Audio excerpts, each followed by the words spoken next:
Good afternoon, everyone. It'll be our third meeting of the day. I'm trying to see if we have members present to begin.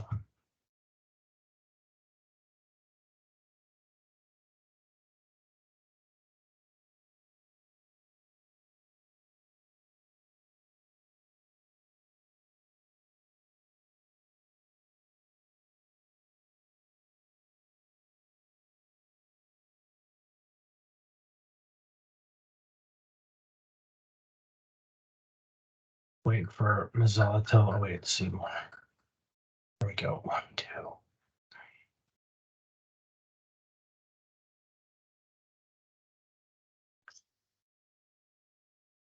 I'm hoping one more member will join shortly and we'll get started. Thank everybody for your flexibility in preparing for a quick pivot to an electronic meeting.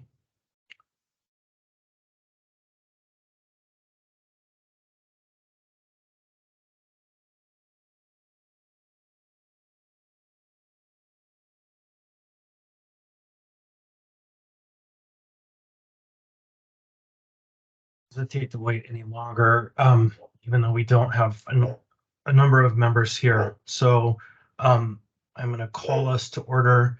I apologize for the barking dog in the background. Today is Thursday, November 9th. It's 2:29 p.m.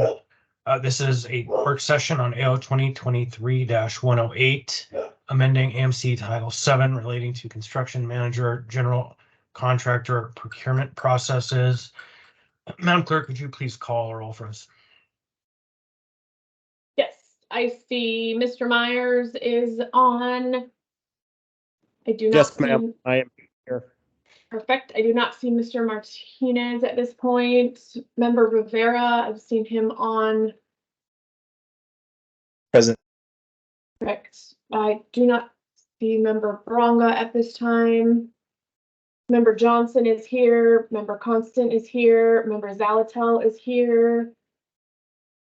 Member Cross is here. Member Volland, I do not see on the list. Member Brawley is here, and Here. Member Soltz, I do not see on the list yet. I'm here. Thank you. He is here. All right. So if any members are not here, speak up. If not, we'll go ahead and get started. So this ordinance addresses certain procurement processes, and I'm going to hand it first to Ms. Zalatel, then Mr. Gates, who's going to run through the actual meat of the ordinance, then a discussion from Ms. Ennis, one of the co-authors, relating to some communications that we've received today, then questions from members, then input from the administration, and then final questions from members. That's the plan for this work session today.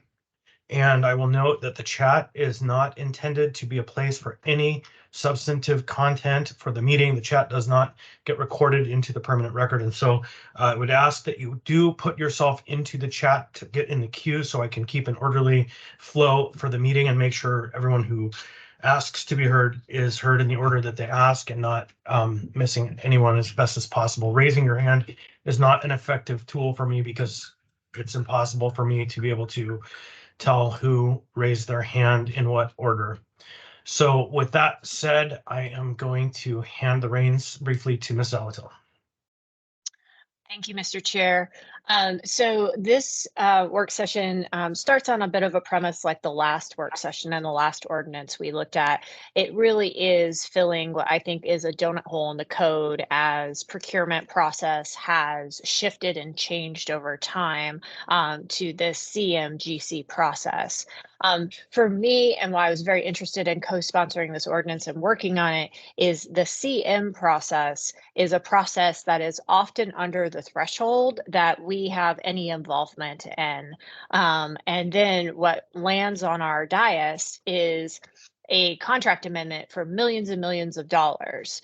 By then, though, we're told, you know, the contract is already underway and this has got to happen. And so what this does is it puts the CM process in its current position, but then naturally says there will be a pause in order to inform us of what is going to happen next, which is whatever the general contract provision is going to be. And because that threshold is typically over what would have otherwise required a public hearing, kick in a public hearing so we can hear from the public. Does the public want us spending these types of funds or this amount of money on this type of project? And then it's approved and it moves forward, or we have the opportunity to answer our questions and give feedback. So that's really the intent here. We have a new mechanism. Maybe it's not new to the private sector, but it's new and being used with more regularity in the municipal sector. Title VII didn't really contemplate it. So this is a Title VII purchasing code update that really does take care of, again, that donut hole in code, so that we can reconcile our process with what's happening in the industry. Thank you, Mr. Chair. Thank you. And as a sponsor of this, I will just say that my strong desire initially and at times still is to simply delete the mechanism of CMGC, CMAR contracting, because it in some ways allows too many steps to move forward without allowing oversight. We saw this in the Hickle contract for the so-called navigation center that spent millions of dollars, never got to the point where they had an agreed upon firm fixed price, which is a requirement, and then came before us with a demand that you must pay. And that was eye-opening to the point of shock and the need to figure something out. Now, cooler heads have prevailed, and an ordinance that structures the process in a manner that provides public hearing, which is a really clear checkpoint for the construction process. Everybody understands that before the work can proceed, there has to be a public hearing. That shifts where the trigger is so that we can ensure that the public's interest is protected in the process and no construction projects begin without the proper authorization. Now, it was just asked to describe what CMGC is. It's Construction Management General Contractor. The construction management portion is the first part, where a contract is issued, usually under $50,000, to scope the project out and put in a timeline and a work plan and make it so that it's clear. And then by that time, they should have a firm fixed price. Then that agreement is established and a cost is associated. And that cost is what becomes the firm fixed price that the construction management team, the actual general contractor, is supposed to stick to. Cost overruns aren't supposed to happen from that point. You aren't supposed to get change orders, but we can't manage through that process without some insight into it. So for me, my initial reaction was, let's just get rid of this thing. But through some persuasion by both council and members of the community who work in contracting, I kind of can be moved to the fact that we can continue using these tools, but they have to be with certain checks in place. So the point of this ordinance is to ensure checks are in place. So the next part of the process is Dean Gates, Assembly Council, to walk us through what this does. Mr. Gates.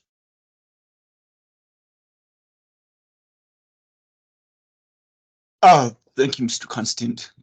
And I guess I'll turn on some video. So yeah, I guess I will just walk through this ordinance, and there's actually two pieces to it here. At the top, sorry, from what you see on screen, just above that line, is where we all tie this into our new subsection F. And, you know, our usual procurement process and the assembly approval requirements in this code section 1540 are outlined in subsection A, but we insert a line that say also see subsection F, and we identified specific types of contracts. So our subsection F has in F1 the CMGC type, which we were just discussing. There's also F2, which ties into the previous work session about operating agreements where the contractor derives revenue and so forth. So this is that other piece that we talked about in the previous work session, where if it's not covered as interest in municipal lands, like a disposal, and it's gone through Title VII process, it's addressed here in F2. We're not going to get into the meat of that too much, I think. So if we can move up a little bit to F1, And I think to take this in context, the AM and its attachments are really helpful. So our first part is F1A. It provides that definition of a CMGC contract. A lot of this is derived from what the Deputy Purchasing Director, Chris Hunter, provided as a description, as well as some information online about the CMGC contracting procedures or method, which is used, I guess, in other areas of the country as well. But we try to capture any sort of whatever you call it. If it's phased like this, we have one bidder who gets the contract at a low dollar amount for the first phase, where it's working with the designer. I don't think this is the designer. It's working with the designer to manage the construction costs and set up schedules and so forth. Like Mr. Constant says, you can avoid change orders in the future. So you figure out these things based on the design that's developing, I guess. So we've got that definition that identifies this is something that's in phases. And what generally happens is phase one is a dollar amount that's generally below what would be in this code section A, be seen by the assembly at all. So only through competitive procurement, if it's over $50,000 to 150, it's reported to the assembly, the next month or so, or two on an AIM that we had competitive procurement. Here it is. But a lot of these, as we saw with the Roger Higo contracting, it was below the phase one for the construction management with the designer was below $50,000, and those aren't seen by the assembly at all, reported or for approval, and so that flies under the radar. And that's what this is designed to do, is to find them and say that first line of F, notwithstanding the dollar amount thresholds. So if it's this type of contract, it goes to the assembly to look out for approval. The attachments show a flow chart, which I think is helpful, and I inserted some balloons that show exactly where this happens. So the work procedure and public process in F1B, if we could move up just a little bit on the screen, it captures these words for even that first part of awarding this contract. They have to be approved by the assembly, because phase one may be low dollar, phase two is going to be multi-million dollars for significant public construction on public projects. And that's why we have it as the first phase and all subsequent phases approved by the assembly for execution of the contract or an amendment for each phase. So the memorandum shall be included estimated range of construction costs. I think commonly referred to sometimes range of magnitude. And municipal officials usually get in this. That's all in the description provided by purchasing the attachments. So this also requires these other two steps in B1 and 2 that Mr. Constant referred to. First is a notice of the construction manager's proposed costs. So generally how these are designed, I'm sorry, that's mixed terms, how the CMGC contract is designed. The construction manager builds up some proposed cost and then guaranteed maximum price. But these are only seen in the current process by the municipality. Maybe the municipal department manages, oversees the construction project, and it's not seen by other, I guess, businesses in the area that maybe bid on this, and then they don't see this guaranteed maximum price. Maybe they bid on the initial procurement notice. So this is designed to be transparent and not just having an internal communication about the guaranteed maximum price, but publish it, and before the municipality makes a decision to accept the guaranteed maximum price or not.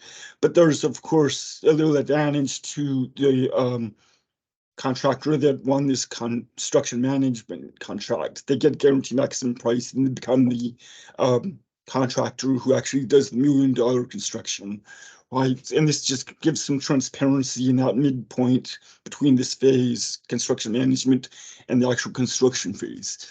And then before the award for, I guess, if the municipal department or agency, and I guess, let me back up a little bit. B1 is simply publishing a notice. It doesn't require any action at all. It's just publishing a notice of what the guarantee maximum price was. And so our purchasing department is publishes notices all the time. I don't think it's a lot of extra effort to simply put that out there and publish it for those that are watching in the industry. So B2 requires a public hearing on the actual, I guess, amendment to the contract for the actual construction, which is usually that multi-million-dollar. So we see the, I guess, current process that there's an amendment to a contract this we hadn't seen before now for approval. As Ms. Stalatel was describing, at that point, it almost seems too late to go back or anything because so much has already been done by this contractor, and this is an amendment, and there's a lot of pressure to just approve it because of the effects of not doing so. So here, at that point, with the multi-million-dollar contract, and this, what this ordinance does and the amendment in the process, we've got the initial approval and now the second multi-million-dollar amendment approval with the public hearing. Now, I just want to point out that generally when we think of a public hearing by the assembly, there's an introduction at one meeting, public hearing at the next meeting, but this isn't an ordinance where charter requires that sort of two-step process. And this isn't a resolution, it's an AM. So the public hearing notice doesn't need that actual required introduction and public hearing at a subsequent meeting. You could have a notice of the public hearing and then public hearing at the meeting for which it was noticed. So I make those two comments because of some perception of how much time this is going to add to the current process. And I don't think it's going to add as much time as some people have thought. So anyways, that's the F1 portion for construction management, general contractor contracts. And F2, I don't know if we really need to review that. We had a work session previously that addressed those types of contracts. And we had an exception in AO 2023-107, which said, well, if it's gone through the Title VII competitive procurement, then it doesn't need to have an ordinance with public hearing. And that's what F2 does. It captures our operating or use agreements where the contractor earns some substantial revenue from use of municipal property without paying us for it. And that covers those before they're executed. And so that's F2. I think it might be helpful to take a look at the flow chart, but I don't know, Mr. Chair, if we want to go through that on screen now, or I'm ready to hand the mic over. That's great, Dean. Thank you for your review of the effect of the ordinance. I would note also right at the beginning, Ms. Bronga joined us, so she's been here for just about the whole meeting. And next, we received a slew of communications from the purchasing director, from various entities within the community and maybe some outside, concerned about the ordinance. And this came to us within about 30 minutes of the beginning of the meeting, maybe an hour. And so, but thankfully we have skilled contract counsel who was able to kind of tackle this last minute information thrown at us and is able to provide some insight into those communications. So Ms. Ennis. Okay, less ability to synthesize all those comments, but I will say, number one, I was one of the cooler heads that thinks this is an excellent construction process.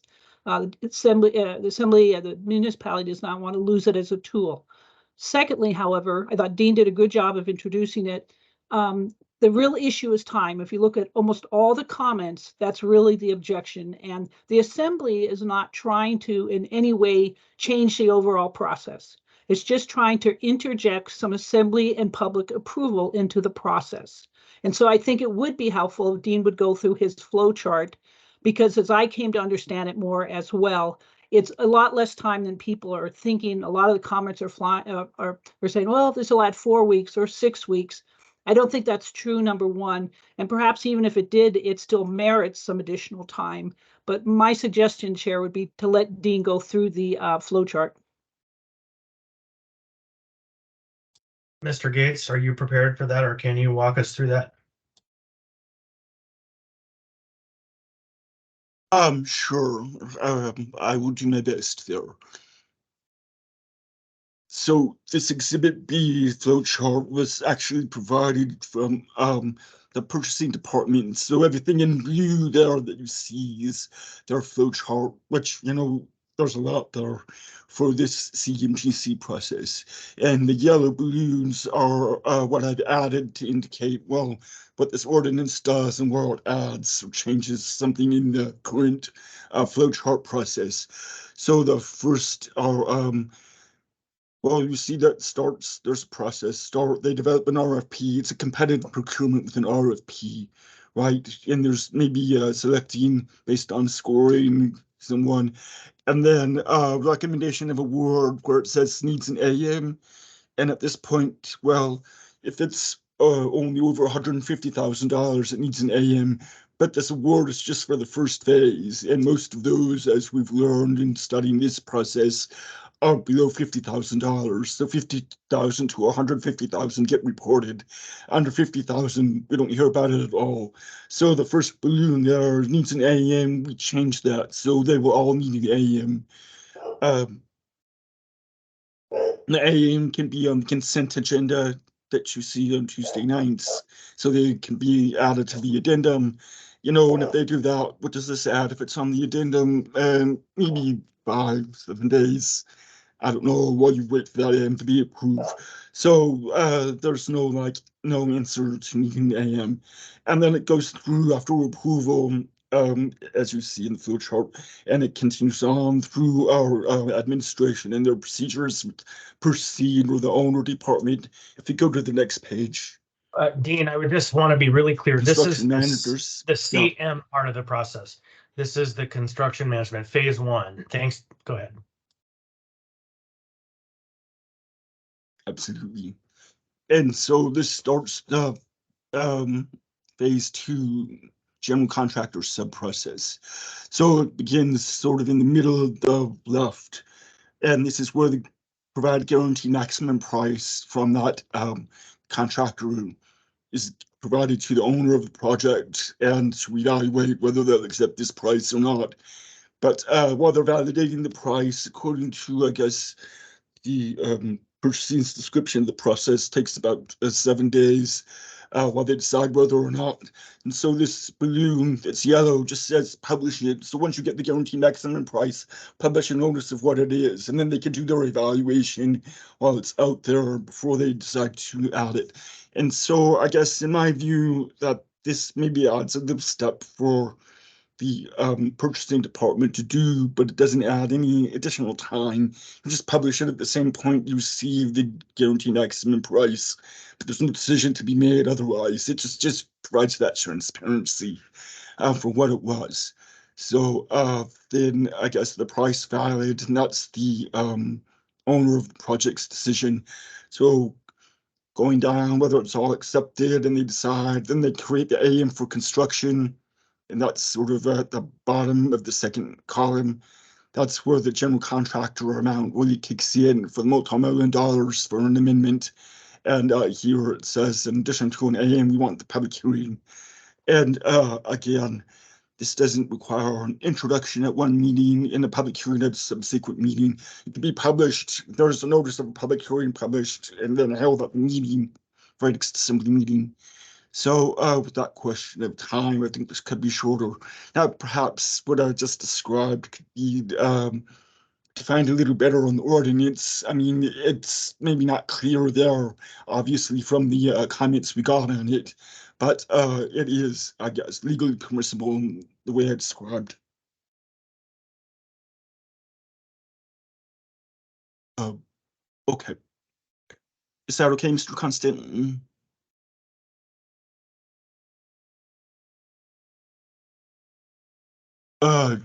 Whoops, you're You're muted. muted, Chris. So I did have in the work plan that the next step of the conversation will be assembly member questions. So Ms. Bronga timely put herself in the queue. Go ahead, Ms. Bronga. So on this particular flow chart that you're showing, it says changes are annotated. I don't see what's annotated here, but oh, maybe it says amend there. Anyway, it says validate the price, provide guaranteed maximum price. And if I'm not mistaken, several times we've found out that there's been cost overruns and it's come up that they need more money on one of these contracts. So if this is how it works, it seems like if you have a guaranteed maximum and you bid wrong, that's kind of on you. Right. So there's another title for this, generally speaking, it's construction manager at risk. And so that the whole idea of this process is it supposedly, reportedly puts the risk onto the offerer. And so we're not really tackling too much of that part of the conversation because the assumption is the offerer will be at risk.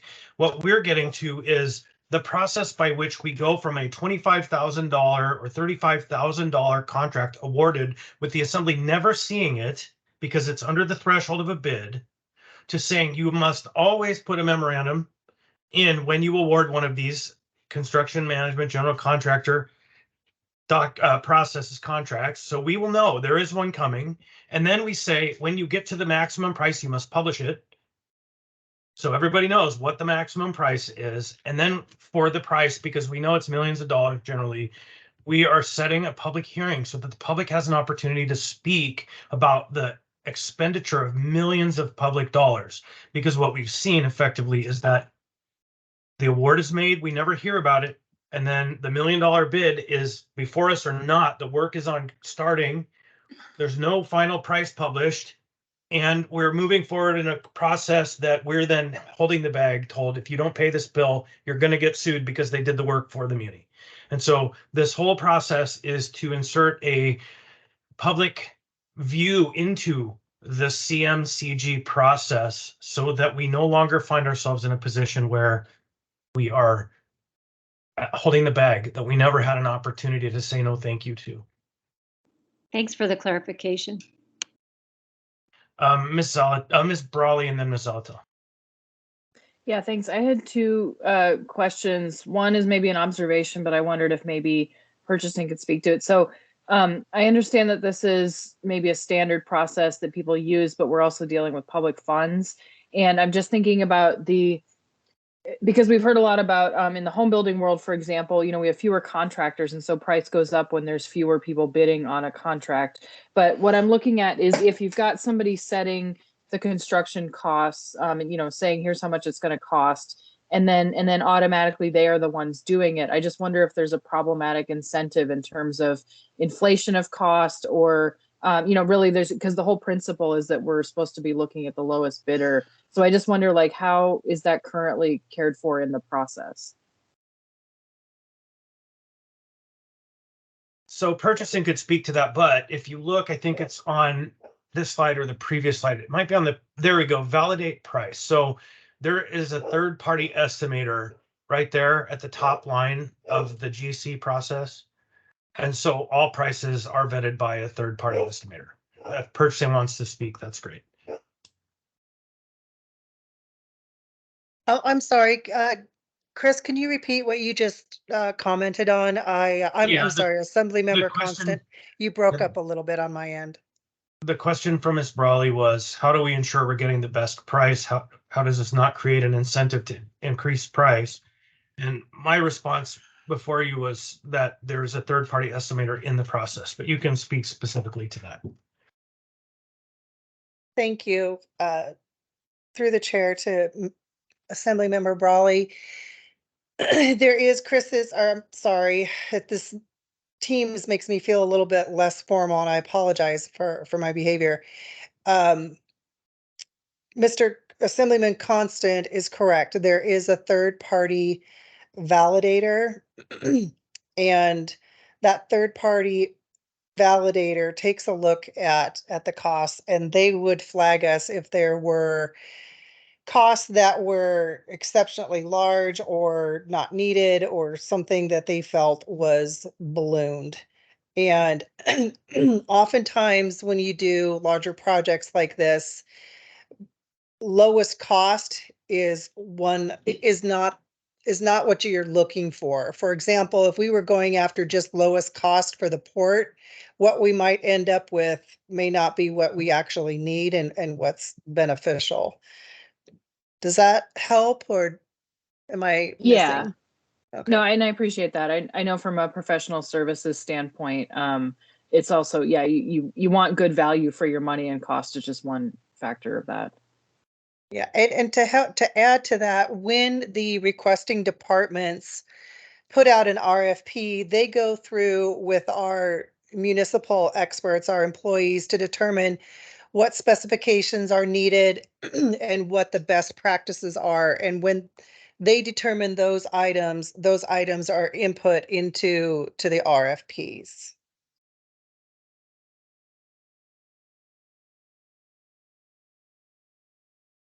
Okay, so Mr. Gates wanted to add something regarding third-party validation. Mr. Gates. Yes, thank you. I was also going to add that it's not lowest bidder, and thank you, Ms. Auger, for covering how it's RFP. But regarding third-party validation, I would just add what I've learned in this project is the third-party validator is usually one of our term contractors that we have project management and engineering. They're generally a division that oversees all of these huge projects. But so it's not somebody that's contracted just now. It's somebody that's been on a contract for this sort of purpose, as I understand it. But someone from project management and engineering can speak more intelligently than that than I can. If I'm not sure who's present though. I think that's pretty clear, but Ms. Brawley can ask that question again. Next, though, I have Ms. Zalatel. Mr. Salt put a question in the chat. Can you show the GM slide, please? I'm not sure. Maybe you mean CM. And so, but Ms. Zalatel has the floor. Thanks. And so I want the other slide back. Sorry, Randy. We can go back after I'm done. So yeah, what I think is important here and why the public hearing is important, especially if we're talking about multi-million-dollar projects. And we saw this a little bit with the port, not because we use the CMGC process, and I'm thinking particularly back to when we did the petroleum cement terminal, is once we kind of had the cost out there, even though, and we put out an RFP and we had the option to award that contract before us, we started hearing from others, because it did require a public hearing, that they disagreed with the cost, that they thought it was too high or too low or wasn't quite sure. You know, there were lots of questions raised. And so it allowed us, by getting that feedback a lot from those in the industry, to really interrogate the price, even though the price fell within the engineer's estimate or in line with the engineer's estimate, which is very much like the validation in this process. And so what I think we've opened up here is the equivalent to what we do in the typical high dollar contract award. It's slightly different words, but basically we've got the price, we've got the validation, and now we can hear from the public and often others in the field of whether or not we hit it right, and really it gives us usually better things to ask about as we're contemplating spending authorizing the spend of millions of dollars on a particular thing we may not have subject expertise in. So thank you. Okay, so next then I have Mr. Salt with the I think he meant the CM slide. Mr. Salt. That's it. I just wanted to have that slide up so I can take a look at it. Thanks. All right, great. And then Ms. Brawley again. Yeah, I guess I think this is a legal question. Maybe it's not contemplated in our code. What is the rationale for not putting out multi-million-dollar projects through a public approval process? I mean, so I think this whole discussion originated from the fact that this is part of our code, but I guess I don't understand. I don't understand how it got to that point in the first place. If the general principle is that we need to be putting out any large expenditure of public funds out for in that public process. Chris, Or I could I should answer say from a public hearing. policy perspective? Yeah, Ms. Zalatel, go ahead. Yeah, I'll definitely let you get the legal perspective, but what I am finding, and this is why this ordinance I think is very similar to the past ordinance, is that the code doesn't necessarily keep up with the tools that exist in the private sector. And slowly we adopt those tools. Like the CMGC process, we have adopted it because it became an industry standard in a lot of these things, but we didn't update code to be responsive to it. And so now, after we've learned some lessons, here we are updating code. So that's the public, for me, that's the policy reason, kind of why we're where we are, and we didn't catch it soon enough, maybe. But there may be some specific legal reasons. If I may, Mr. Constant. You have the floor. Yes, so, for me, the legal reason is simply interpretation of our code language. And if I could, I would point to on this slide right here, it says there's recommendation of award in the middle, and they know if the AM is approved, they sign the CM contract. But the recommendation of award is important. If we could go up, please, to the ordinance, page 2 of it, where it says 71540A. It's our current code language, a little bit more right there.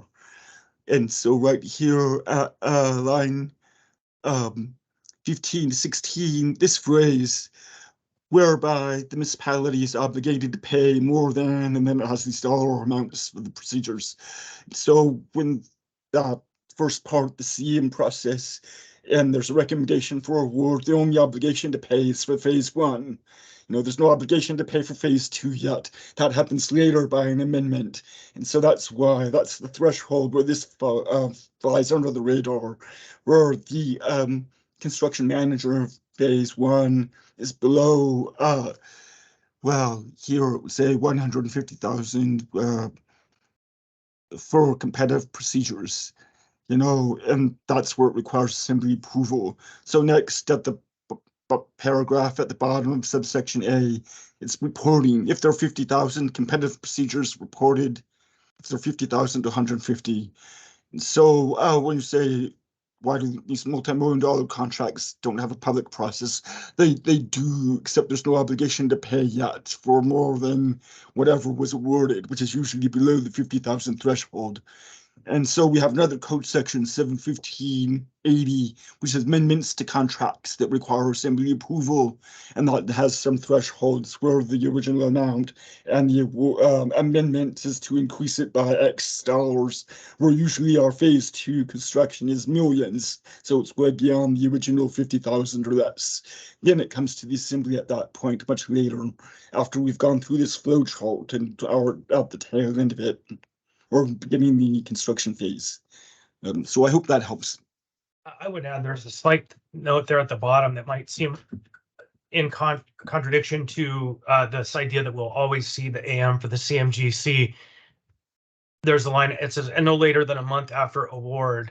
So that's adding a slight change to the code that requires when contracts are awarded through competitive procedures that we only see in a spreadsheet, that we see them no later than a month, because currently the way the code is written, they don't actually have to publish them until sometime in the future, whenever they opt to. So this puts an end cap at 1 month after the award that they have to notify us of those other procurements. And so it's a slight secondary matter here, but it's just tightening up the process so that the assembly is notified in a contemporaneous manner to all the other matters that are funded through competitive processes, not subject to disclosure to the assembly, except through a spreadsheet.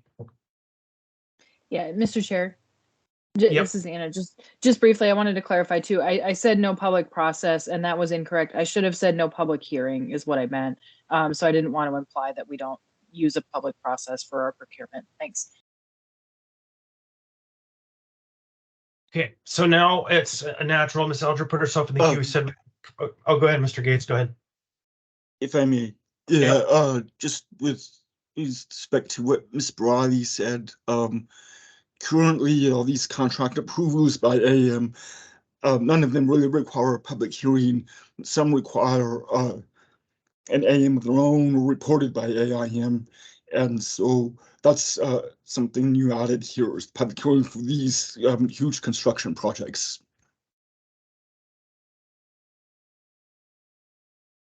Okay, so is that sufficient for you, Anna? Did you get that? Yes, thank you. Okay, great. So as we said at the beginning, first we were going to have a introduction, a briefing by Mr. Gates, note on the issues that we heard from procurement from Ms. Ennis. Then we were going to hear questions from the assembly. Now we are at questions or comments from the administration. So Ms. Alger, put herself in the queue. It's a natural time. Ms. Alger, you have the floor. Thank you, Assemblyman Constant. I'd like to, if appropriate, offer for some of the other groups to provide comment on how this may or may not affect their work. I believe we have Mike Rhodes on the line, as well as Mark Schimsheimer and Willie O'Malley and John Daly. Would any of you like to take this opportunity to speak if that's permitted by the chair? I think, Mr. Colhase, if you don't have any disagreement, I think it's fine. We only have 20 minutes left in the meeting, so we'll need to reserve approximately 5 minutes for just closing business. But yes, Mr. Colhase.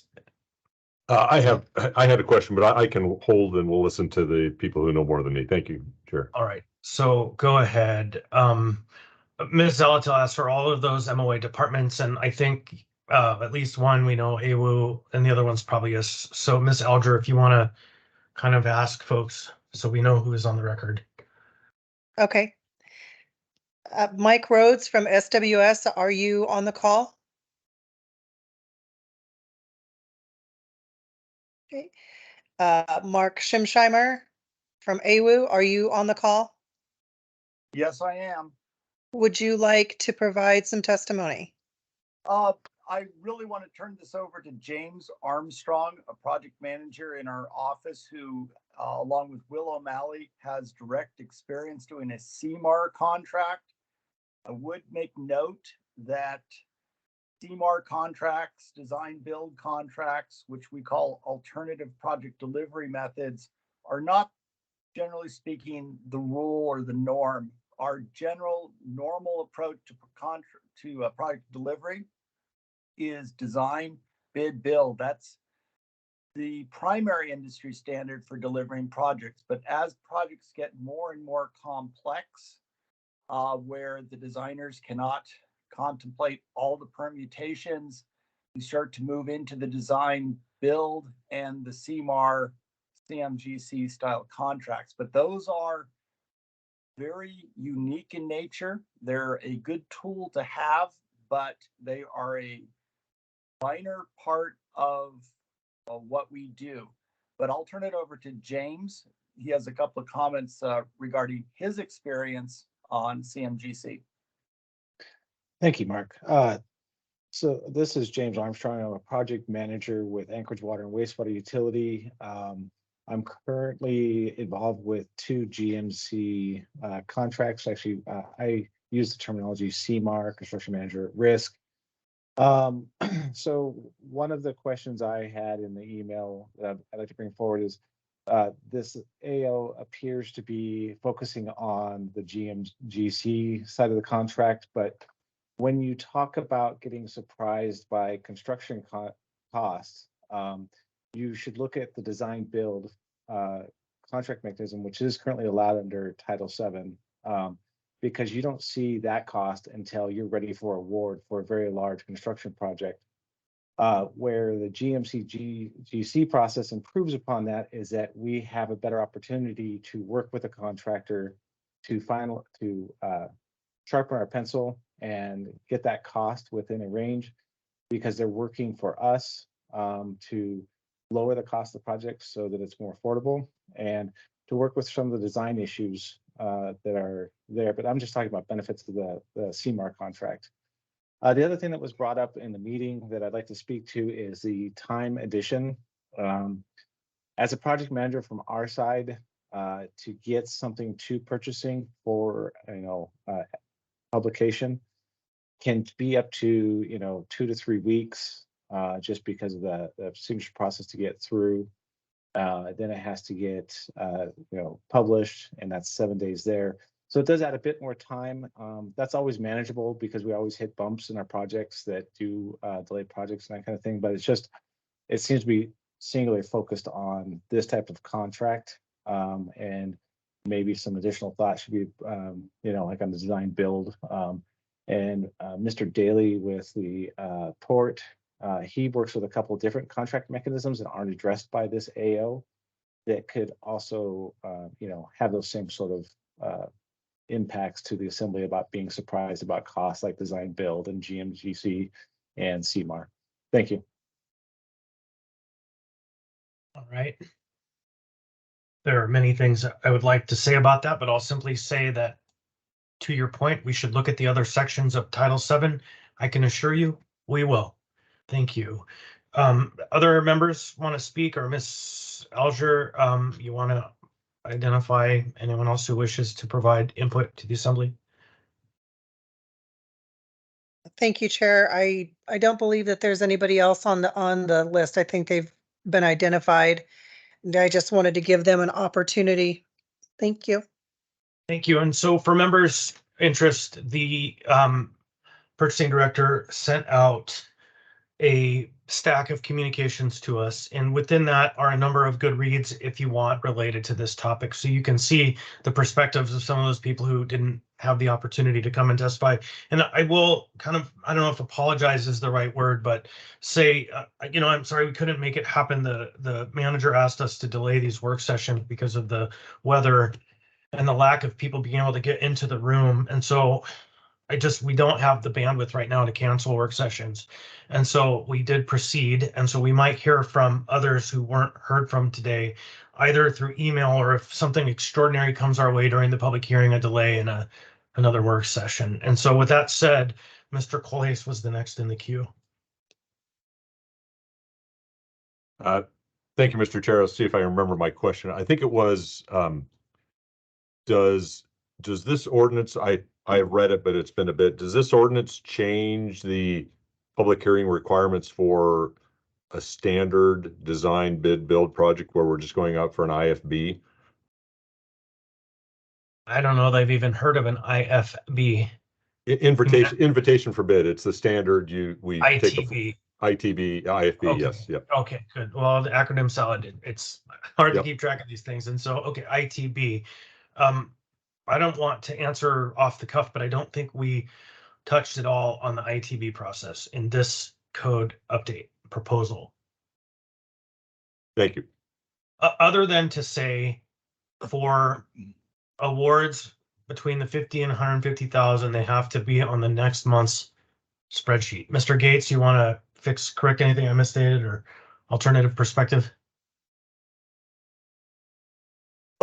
No, I don't have a correction, but I just wanted to ask for clarification for the design build type of projects. Those are usually for the whole thing, not in phases, right? And one design plus build it's one cost for the project from design to finished construction. And so that, of course, would just be reflecting the amount. It would be treated under this current code language. Like Mr. Constance said, if that's my understanding, Mr. Courthouse. I think, Mr. Gates, I think that probably somebody like either Mark Schimsheimer or John Daly, who I believe he may not be on the call. He works at the port, but Mark Schimsheimer may be able to answer better, the kind of the big picture funding, total cost knowledge on a design build. Mark? Can you briefly restate the question? I don't quite understand it, Mr. Gates. No, it wasn't Mr. Gates' question. It was Mr. Colhase's question. The question was, does this change the procurement process for the ITB process? That's what I understood the question to be. Mr. Chair, I think I think my question was answered, and then Mr. Gates kind of segued into a question regarding at what point the total cost of a design build the build portion of a design build project is known. And he asked that of me. That's why I deferred it to Mr. Schimsheimer. Okay, I guess I missed that question. Mr. Gates, was that a question?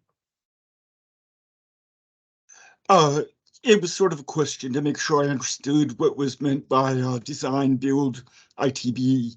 That's where you put out an ITB that's for the design plus all the way through the finished construction project at once in $1 amount and not phased. Is that the correct description of what you mean by design build ITB project? All right, so that could be Mr. Schimsheimer or Daly or. Well, I'll take that if this is Mark Schimsheimer. So let's, and Mr. Constant is correct. We can drown in acronyms here and get totally confused, but the industry standard that we use for the majority of our projects is design, bid, and build. So we go to the assembly with a design contract. It may be a term contract, it may be a one-off. It's usually small dollar figures compared to the project total. When the designers are done with their work, we then go out for an invitation to bid. I like the ITB. And when we get a bid back, we make a selection of the lowest bid that is responsible and responsive. So it is qualified.